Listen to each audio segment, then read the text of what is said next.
Most companies are making a decision to utilise the public cloud, but they also want the flexibility to have private clouds, and that may well be through the local telco provider, it may well be through their own data centre environment, or other government entities that are offering clouds.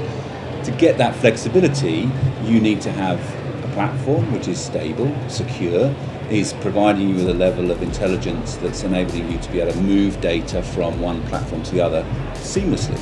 And the way to do that, that's what Red Hat is doing with both its operating system and its container platform, is enabling that cloud migration. We are showcasing both our container application platform, which helps people to migrate towards a hybrid cloud environment, and also our intelligent operating system, Red Hat Linux Enterprise 8, which for the first time is really being the platform and the bedrock for the cloud environment. So that's what we're showcasing here this week. This is really where the power of open source technology comes into play. If you think, our development cycles now are such that, there's more than 1 million projects that are going on in the open source community. There's more than 15 million coders working at any one time.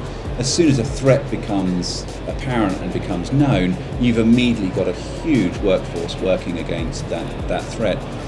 It's been proven in the last 4 or 5 years that viruses that are coming out attacking operating systems, attacking cloud environments, the open source flavors of those, Red Hats and others, are combating those faster, quicker, with more efficiency and at lower cost. So, as I mentioned earlier in the interview, the cloud migrations now are really starting to take off, and that what's behind that is customers or businesses want to be able to give the customers a more digitized service.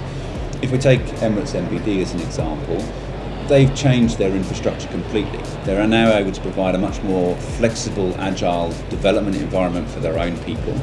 They've taken an open banking approach to their infrastructure, which allows them to interact with anybody else's API infrastructure. So, for example, you can check your balance now in Alexa or any other voice-activated protocol.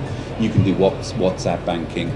So that platform that they've built has allowed them to be able to provide really as consumers a much stronger service in a digital platform. So I think again we look very much at the financial sector as a leading light in that, and also the telecommunications sector, which is setting the platform and the networks for 5G. But really, if you take the banking sector is being attacked from every other industry. I mean, I can go and buy financial services from a supermarket.